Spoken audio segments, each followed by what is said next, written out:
नमस्कार दोस्तों, आज की हमारी कहानी का शीर्षक है उत्तराधिकार। एक गांव में गोपाल नाम का व्यक्ति रहता था। वह बहुत होशियार था। उसके 4 पुत्र थे जिनका विवाह हो चुका था। सब अपना जीवन अच्छी तरह निर्वाह कर रहे थे, किंतु समय के साथ गोपाल वृद्ध हो चला था। पत्नी के स्वर्गवास के बाद उसने सोचा अपनी संपत्ति का उत्तराधिकारी किसे बनाया जाए। यह निर्णय लेने के लिए उसने 4 बेटों को उनकी पत्नियों के साथ बुलाया। वे सब आए। एक एक करके गेहूं के कुछ दाने उन्हें दिए और कहा, मैं तीर्थ पर जा रहा हूँ। 4 साल बाद लौट आऊँगा। जो भी इन दानों की सही हिफाजत करके मुझे लौटाएगा, तिजोरी की चाबियाँ और मेरी सारी संपत्ति उसे ही मिलेगी। इतना कहकर गोपाल वहाँ से चला गया।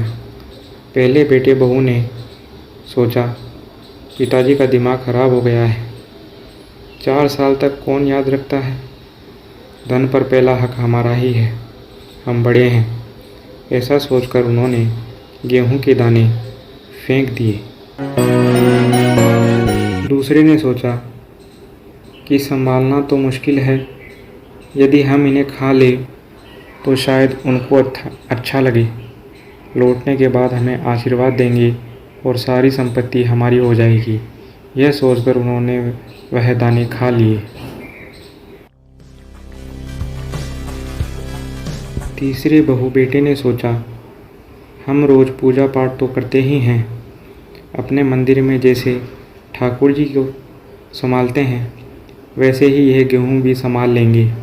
उनके आने के बाद लौटा देंगे। चौथे बहू बेटे ने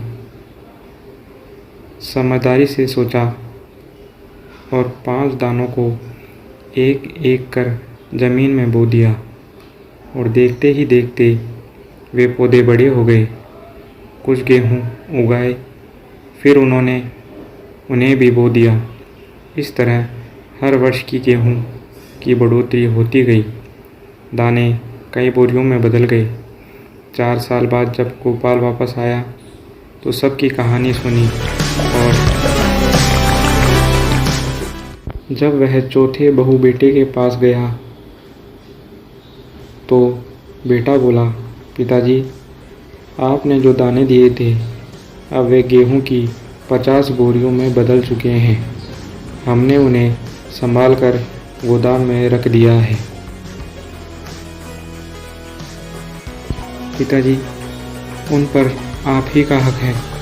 यह देख गोपाल ने फौरन तिजोरी की चाबियाँ सबसे छोटे बेटे को सौंप दी और कहा, तुम ही लोग मेरी संपत्ति के असली उत्तराधिकारी हो।